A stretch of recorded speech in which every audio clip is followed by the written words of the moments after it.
Nigerians, welcome to Kakaaki Social. I am Ohimaya Maize, your anchor on this segment. On this segment of the show, we spotlight the issues shaping conversations in the Nigerian social media.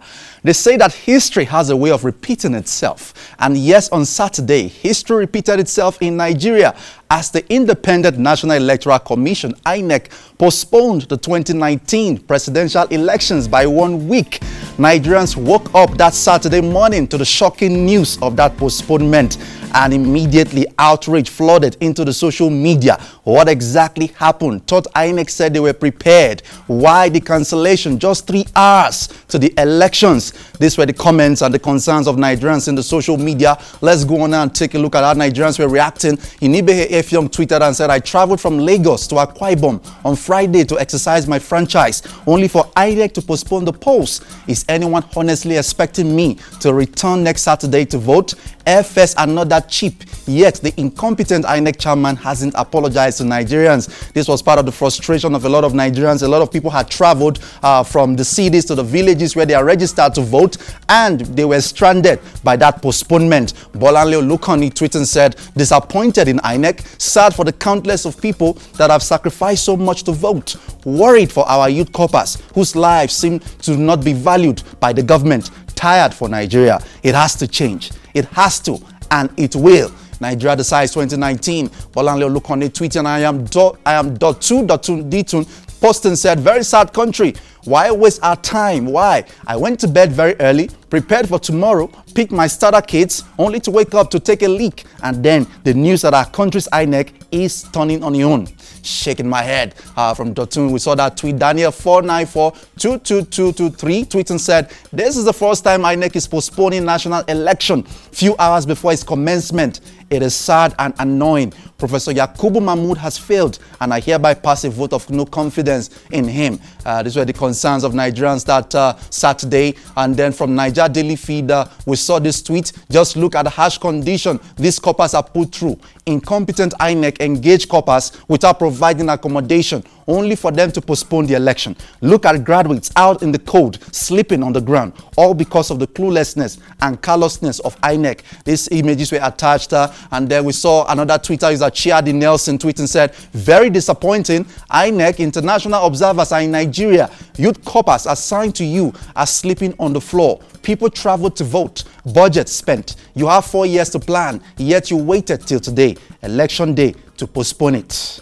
Covering face, and these are images of core members who were exposed to very, very unbearable situations as they tried to participate in the electoral process as INEC ad hoc staff. These were images that filtered into the social media capturing the condition of Nigerian coppers who were sacrificing a lot to be part of that process.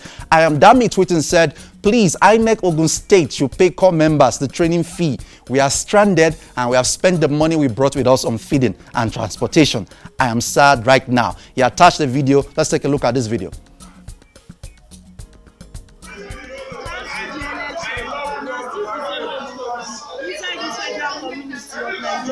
INEC, pay us, INEC, pay us, we are stranded.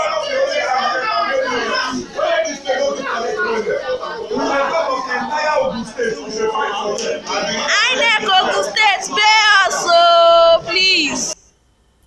Okay, those are core members from Ogun State asking INEC to pay them after they were stranded over the postponement. From the Guardian Nigeria, we saw this video. Commercial transporters contracted by INEC to distribute election materials have vowed not to leave the South-South Zonal store of the commission until they are paid. They have used their buses to block a section of the busy Aba Road leading Abali Park. Let's take a look at this video very quickly. We are going to block the road.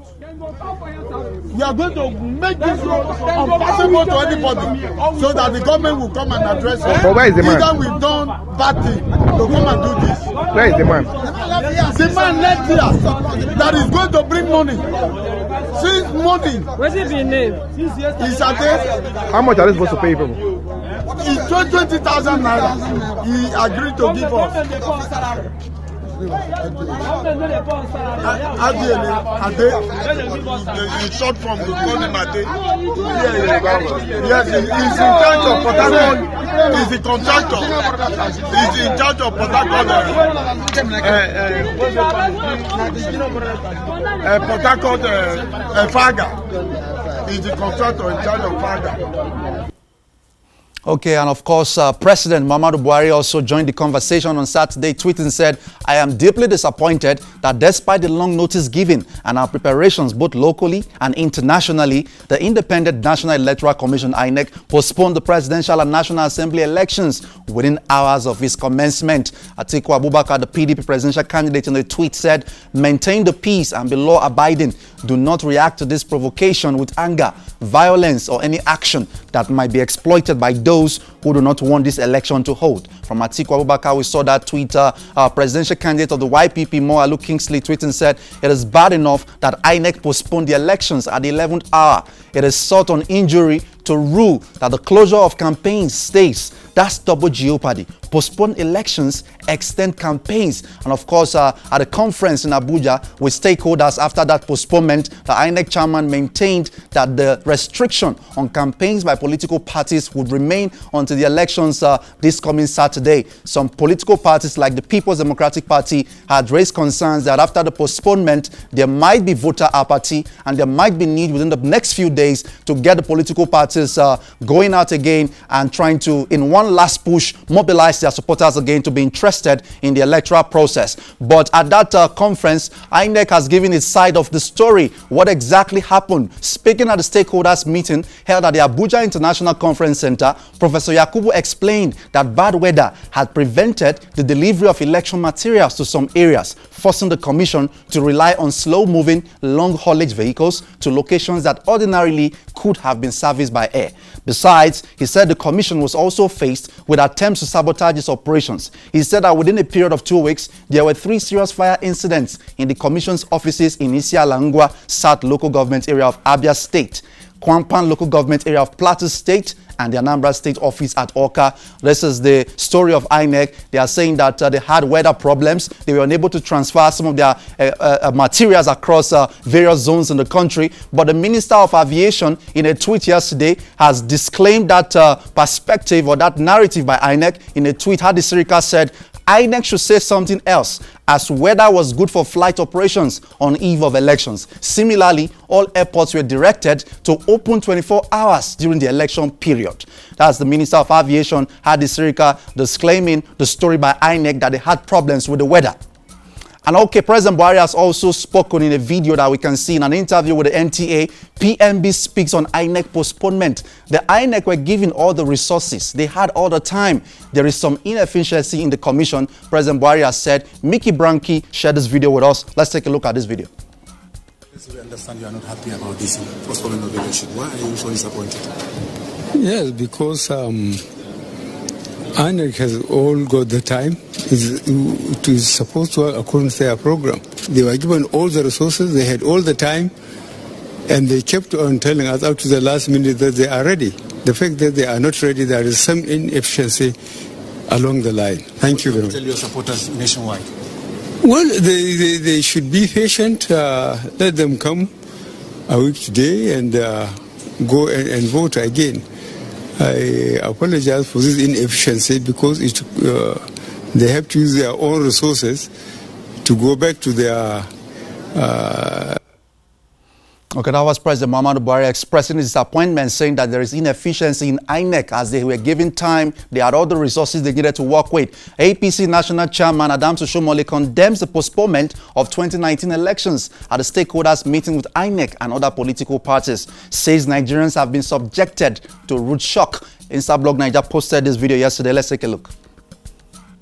On behalf of my party, we have confidence in INEC. But what you have not explained, with due respect, why did you have to wait till 2 a.m. this morning to realize you have logistic challenges? Because over the week, some people raised doubts about whether or not INEC was in a position to proceed with the election. And you keep reassuring the country that you are ready. We have incurred a lot of cost to mobilize party agents to 176,000 polling units across the country. This entails huge cost, it entails huge risk, and there are huge logistics. As much as INEC has huge huge logistic to cope with. Every serious presidential candidate has just as much huge logistic to cope with. Unlike INEC that can fall on public treasury, political parties have to look for resources to mobilize their agents to various polling points. So you beg the question with due respect when you say if inconveniences have been caused. Serious inconveniences have been caused. Nigerians have been subject to rude shock, and I don't know what anybody think. I feel very extremely cold. So when people say congratulations, commendation, what will we do if the thing was successful? I think we should be honest. I am shocked. I am disappointed. I am disgusted. The national chairman of the APC, Comrade Adams Oshiomhole, expressing his frustration, anger and disappointment with INEC. Broody Mice tweeting said, "Isn't Adams Oshiomhole the smartest man in that room? The rest people are just petting the INEC chairman." And another Twitter user along that lines, Virus Beats tweeting said, "Oshiomhole blowing hot on the INEC chairman. Others had played nice with words. He is the only one saying the real fact here, even if he's playing the script at the moment. Damn, he just voiced out the main plight. Osita Chidoka was just forming nice and commending INEC life." And then, of course, comedian who is also an aspirant for the House of Reps election in Delta State, Mr. Jollof, took also to his Instagram page to comment on what the APC chairman, Adams Oshiomhole, said. He said, "Make with the see-through talk." Let's take a look at this video. Talk when I want to talk now. If it makes sense to some people, if it not make sense to some people, so I say make a show the both for the ask me everybody talk how they see them. Hello. Now, INEC go, they come, they talk, say they need a certain amount of money to make sure say today exercise now smooth sailing, of which they give them. Now they don't go, they don't come now. They don't talk what story now.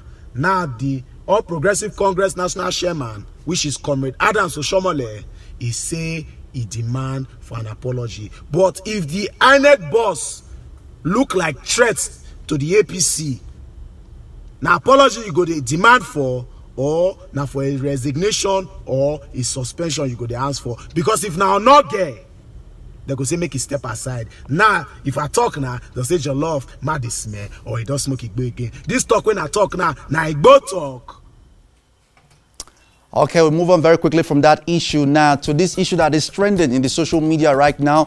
In the video you're about to watch, a Nigerian customs officer has shot dead a Nigerian citizen in broad daylight over an argument. The outrage that has greeted this in the social media is very, very serious. Let's take a look at how this issue panned out. Niger Daily Feed tweeted and said, "This video needs to be reshared until the customs guy in this video is identified and brought to book. He killed an unarmed young man in cold blood somewhere in Nigeria." Let's take a look at this video and the comments that followed. Viewer discretion is advised. If you touch my phone, use my phone S. Use my phone best. Use my phone best. Use my phone. If you touch her, you will not say you're paying salary. Use my phone. Touch her. Yes, I will. I'm in Nigerian citizen. I don't know what this time. What is that? Shoot it. Give me. You don't have person. Don't keep passing because of 5,000. He keep passing because of 5,000. No, he keep passing because of 5,000. He keep passing because of 5,000.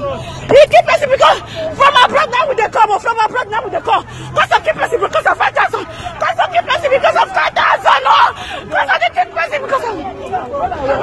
Cause keep passing because of 5,000. Because of 5,000. Because of 5,000 keep passing. From abroad now all of us they come. From abroad now all of us they come. You keep passing because of 5,000. Give me the key. You keep passing because of 5,000. You keep passing because of 5,000. You cannot from abroad. All of us they go from abroad. All of us they gonna come from abroad because of 5,000. 90% so because of 5,000. Because of 5,000. From abroad. No. Jesus. Jesus. Jesus. Jesus. Jesus. Because of 5,000. Because of 5,000. Because of 5,000. I keep passing. Because of 5,000. Because of 5,000. Beside you, motor. Beside you, motor. Beside you, motor. Beside you, motor. Beside you, motor. Beside you, motor. Beside you, motor. Beside you, motor. Because of 5,000. Because of 5,000. Because of 5,000. No. Because of 5,000. Because of 5,000. I'm from abroad. All of us they come home. Why you go shoot? You just shoot. You just want to go come out. You just shoot.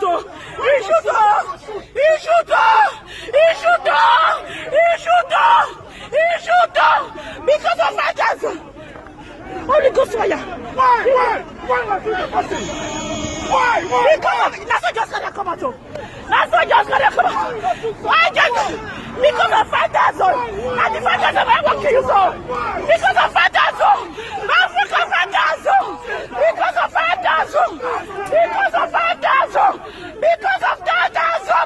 Oh, but you just shoot that, no.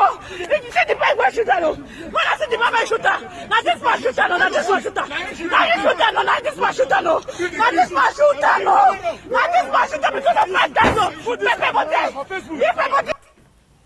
Very shocking and disturbing incident there from Ayami Lemona. That video of a customs officer cocking his gun and shooting an unarmed man who wasn't a threat to him in any way is the worst thing I've seen today. Like Ayo Shogunro said, everything in Nigeria is trying to kill you.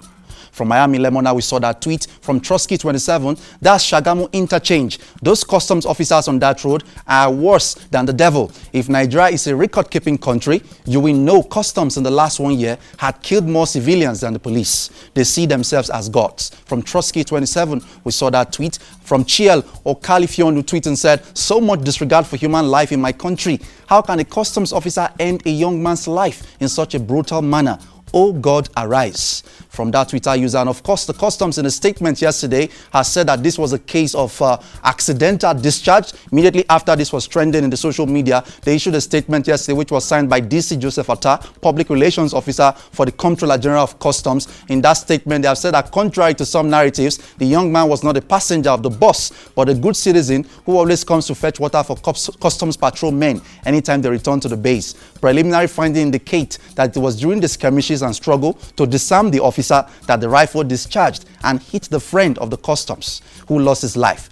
The service is already in touch with the bereaved family. But Nigerians are not really believing this story. Let's take a look at how Nigerians reacted again. SK Sholakuti said, I watched the video of a man shot dead by customs officer in total horror. What is more shocking is the customs service response. They claim the man who was shot was a friend of the customs officer and not one of the passengers. How does this even address this issue? And then from another Twitter user, Niger Daily Feed, who initially shared the video, actually said, fraudulent chief extortionists, Nigerian Customs, issued a statement on the guy that was killed by a customs officer. They are claiming accidental discharge. It is a lie. This is murder. No one tried to disarm the officer before shooting the boy. He cocked and fired under 3 seconds. And then from another Twitter user, Yawo Tika Body, see how they totally changed the story of the guy a customs officer killed today. I am speechless. The video was clear enough.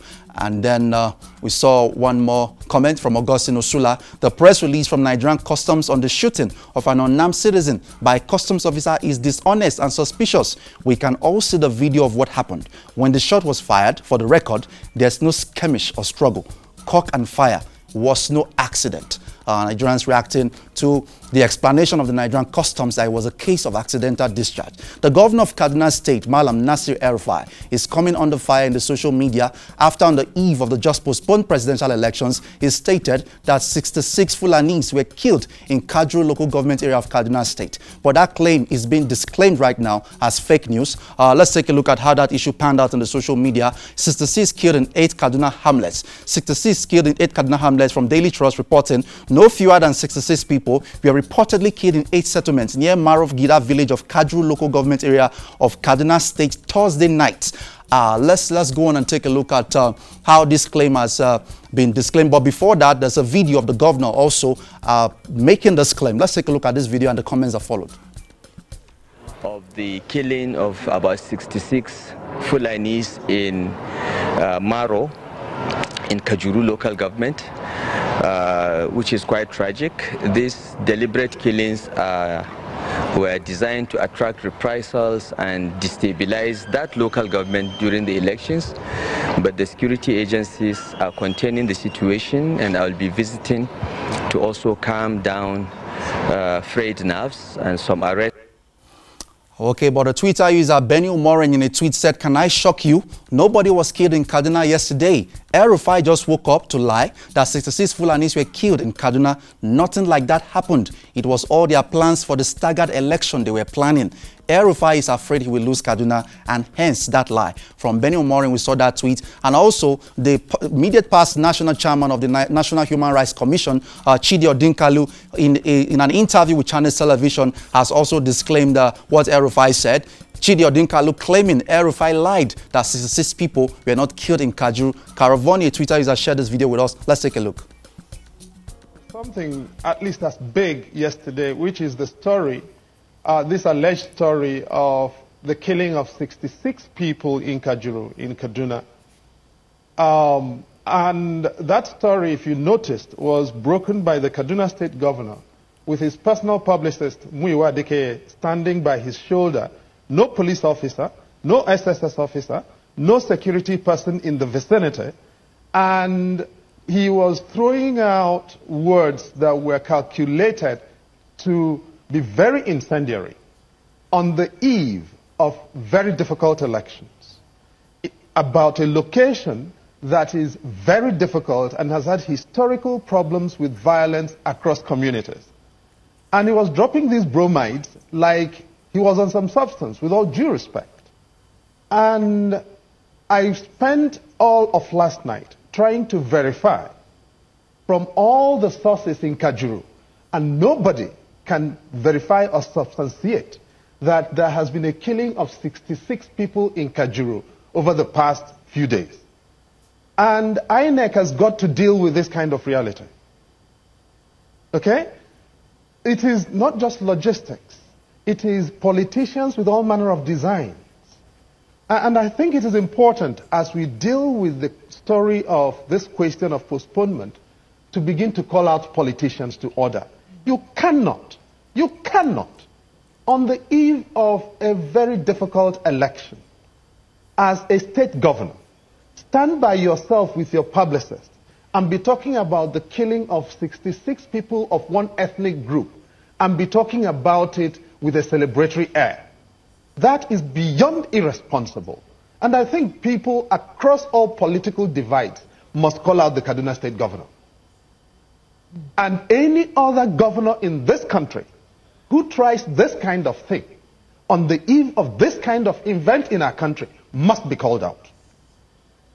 If I get you right, Professor Odinkalu, what you're saying is that this story about the...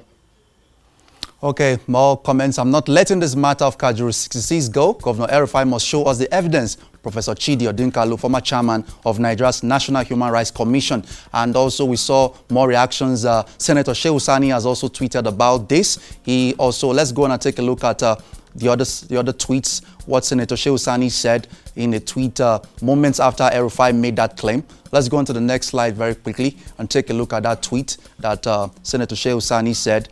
And also NEMA and the Christian Association of Nigeria has also come out to say that did not happen in Kaduna State, that it was fake news. They've also disclaimed that as fake news. I'm afraid that tweet is not coming up now. So this is where we draw the curtain this morning on Kakaaki Social. Please follow the conversation on all our social media platforms at Kakaaki Social on Facebook, Twitter, and Instagram. Please subscribe to our YouTube channel, Kakaaki Social. I am Ohimaya Maize, handing over back now to Utibe and Chikodinaka. Thank you very much, Ohima. Have a wonderful day. We'll hope to see you on Tuesday for another bumper package.